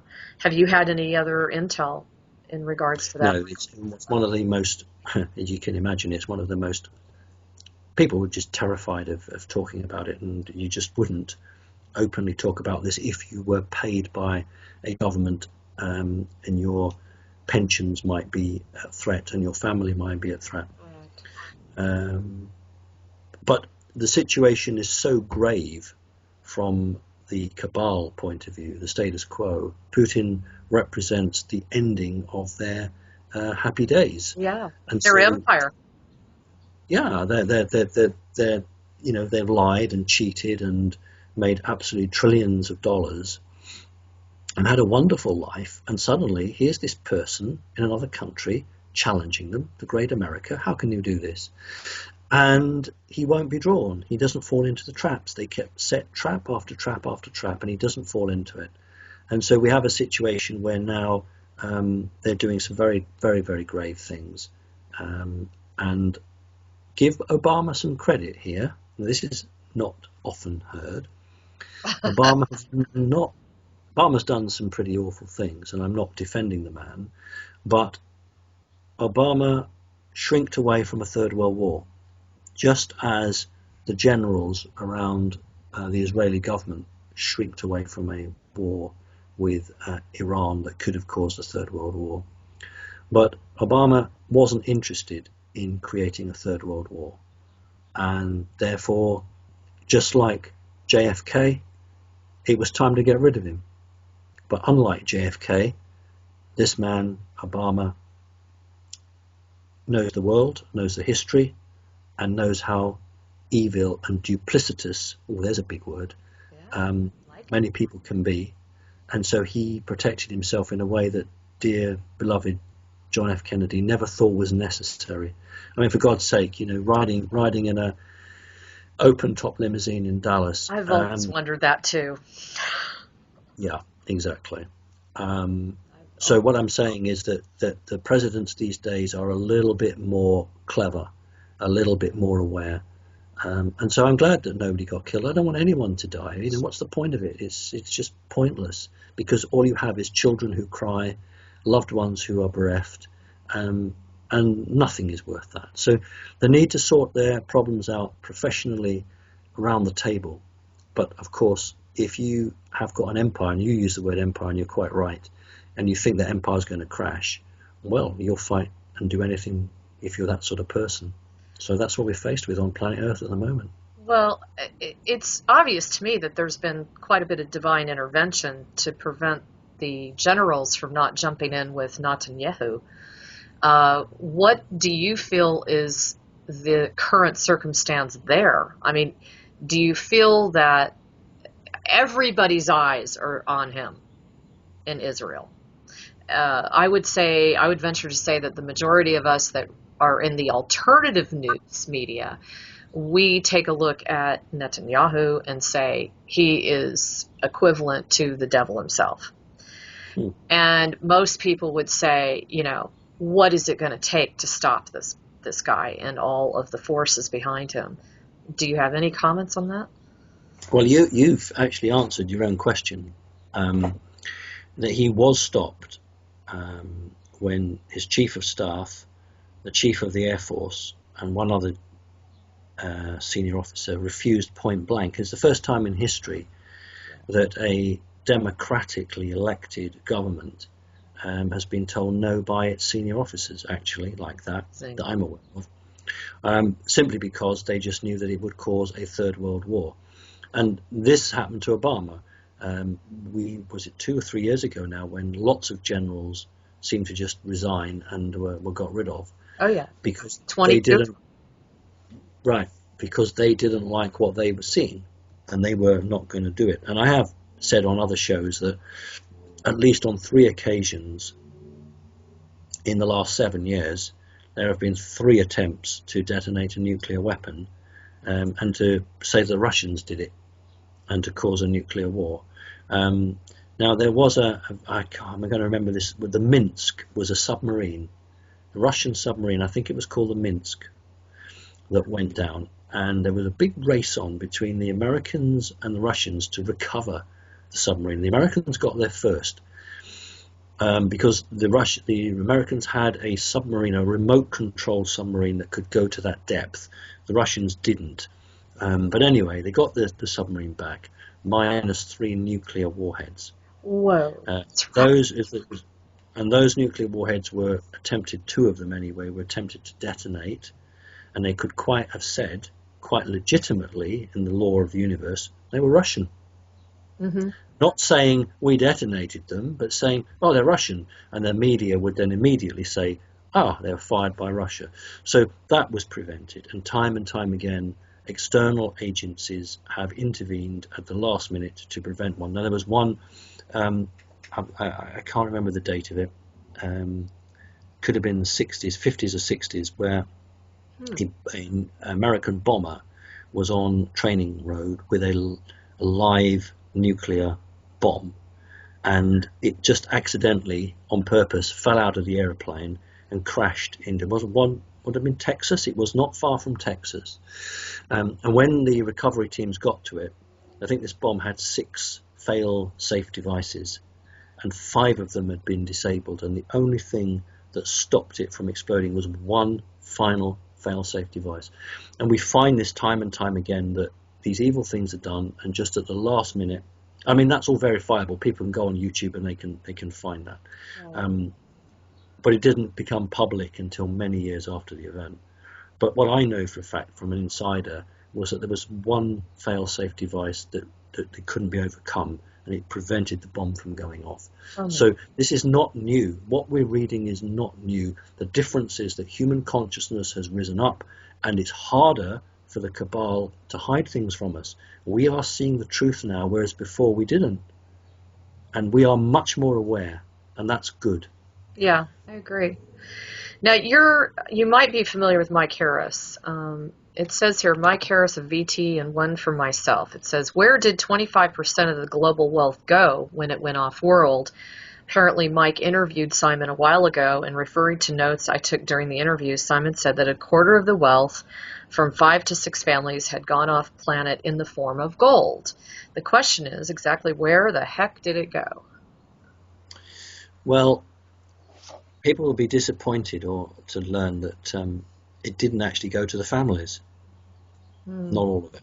They didn't actually squirrel it, as we say in England, squirrel it away for a rainy day. They've been doing that themselves. These were payments. This was to their lords and masters. So to maintain their position on the planet Earth, they have to make regular payments to an off-world entity. And that off-world entity, just like China, only wants gold. So portions of the money have been squirreled away for themselves, but most of this was down payments towards the deal. In other words, let's take a traditional story where the devil turns up and the devil says, I can make you rich and famous, but you've got to sell me your soul. But in this case, the devil turned up and said, I can make you rich and famous, but I want so many pounds of gold, and I'll put you in a position of power where you can do that. You legitimately, legally, you can do this. You'll be head of corporations, head of companies, and you can extort gold and send it to me. And here's my address where I want it. And that's the situation. That's why America's got no gold. That's why it's got no gold, because it's been given away. Payments to this off-world. It's been given away. I mean, think about the American Civil War. Think about the gold that was going about, and Confederate wagon trains were being attacked, and there was plenty of gold about. There was gold. Where's it all gone? And that's your answer. That's why it's so short. Wow. So, one of the things I think you alluded to was there was a video that just came out with David Wilcock, and he dropped quite a few bombs.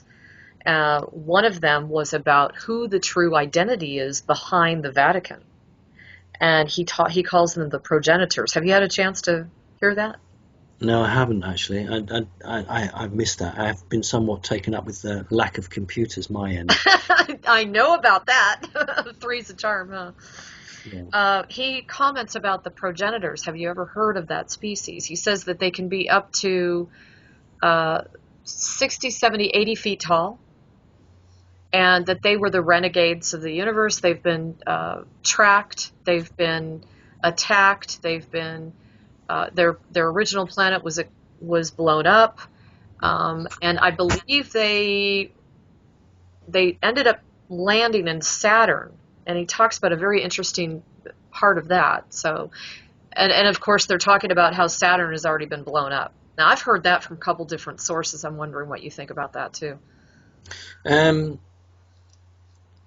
can't comment on that simply because that's a group that I'm not familiar with, and I haven't even had any backstory to that at all. I don't have a problem with something being 60, 70, 80 feet tall. That actually isn't an issue for me. The issue for me is that I'm wondering why they haven't played a bigger part in the human history. It may be that they're a gaseous race and not organically based. It may be that they have no interest in Earth. I've got a lot of time for David Wilcox, actually. Primarily because he was one of the first people to talk about global warming in the true sense of the word, that the planets were warming up from the inside. But also, I did see an interview with him where he broke down and burst into tears because he'd been threatened, his life had been threatened, and he did cry. And I always thought to myself, you know what, when you put yourself on the stage, cried with him.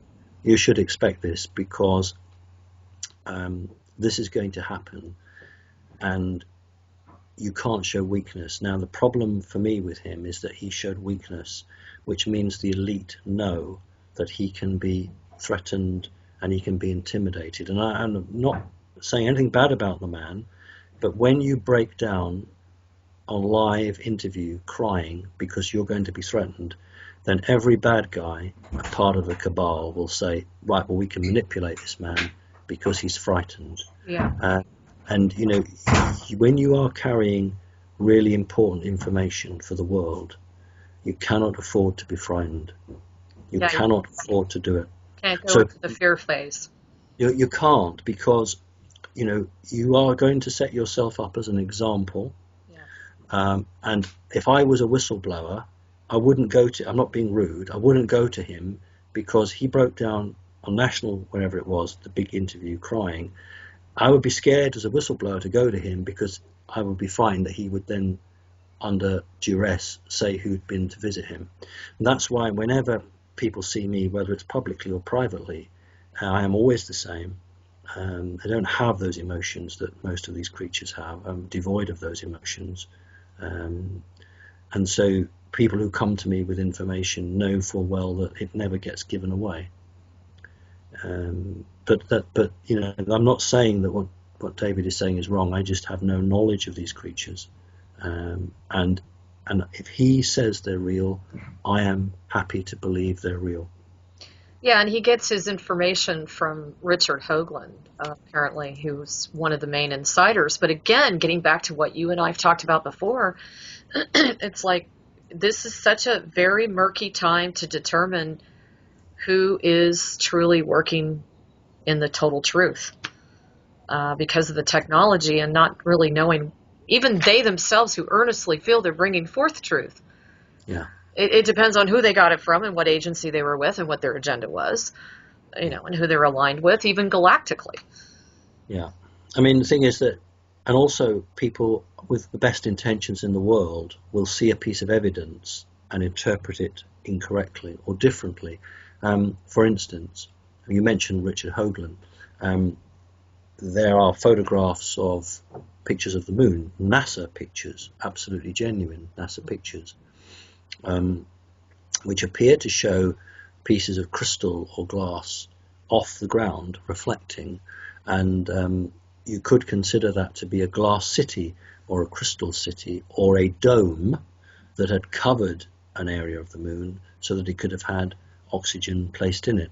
But then when you look into some of the other aspects, you find that when 2001 was filmed, and I've done a big presentation on this and I'm not going to take up your time with it, but when 2001 was filmed, the absolute unique system of threading glass beads on thin threads and using a back projection screen onto the glass screen allowed the film 2001 to appear to have a very real front and a very, very genuine back, but it was actually a very advanced form of what we call back screen projection before digital blue screen work.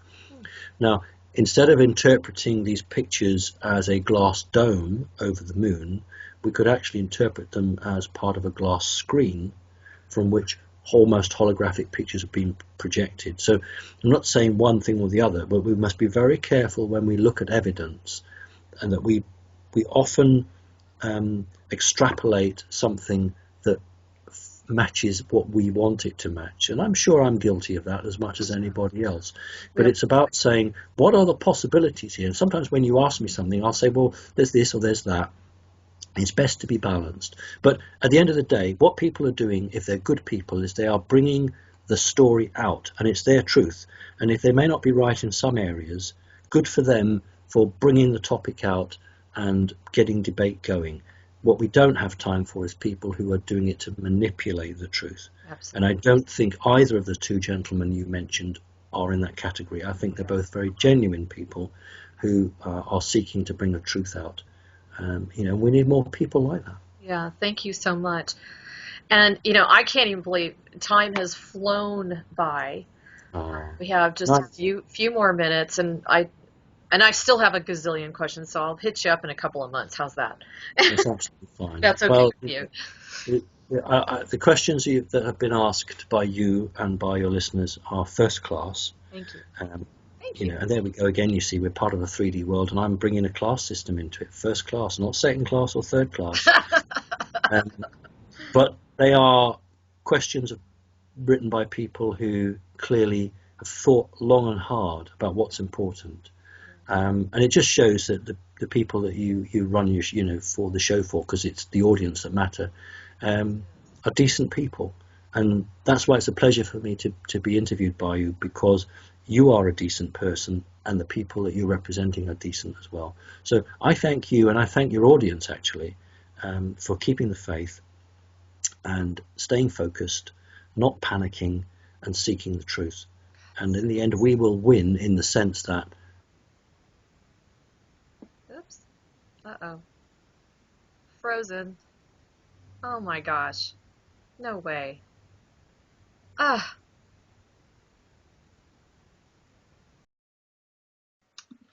Hey everyone, this is Alexandra from Galactic Connection. I'm back. Sorry about that, but Simon Parkes lost his internet connection again. This is only the third or fourth time that we've tried. No, actually, if you add up all of the takes that we made to make this two-part series, there were literally 7 of them. So we've had quite a bit of interference. With that said, I thought that I would end this with bringing on one of Simon Parkes' team members, and I want everyone to meet Fran. Beautiful, lovely Fran. Hi, Fran. And it's not very often you get to see her blush. So, anyway, Fran is really dedicated to the light. She's done a tremendous amount of work for Simon, and so I just want to thank her for all her support. And we got cut off right in the middle of probably one of the most interesting and important statements that Simon was going to say before he got off. So I thought I would ask Fran to finish his statement. And he said he just wanted the audience to know that we will win and the human race will be triumphant. Oh, outstanding. So we will win and the human race will be triumphant. So I want everybody to go away with that nice little last tidbit. So anyway, also I'd like Fran to introduce you once again to the website and how to access Simon. Yes, the website is called simonparkes.org, and if you want to come through and book any of the services that are on there, then you'll get me and I can book you in. And it's getting busier and busier, so please be patient if you don't hear straight away. Excellent. Okay, everyone, you heard it from directly the team member herself. So everybody, I hope you enjoyed this series of interviews. I really did. We're going to go ahead and schedule another one in a couple of months probably. And in the meantime, just continue to do all that you do to shine your light. And please continue to support Galactic Connection. We do run our blog 365 days a year. And we also have some incredible services coming up around the corner that I'm very excited about. And my dog wants you to know that as well. So anyway, thank you for all that you do and the support that you provide us. We truly do love you all. And thank you, Fran, for just being willing to jump on at this last minute. Okay, you're welcome. Thank you. Okay. Take care, everyone. Lots of love. Bye.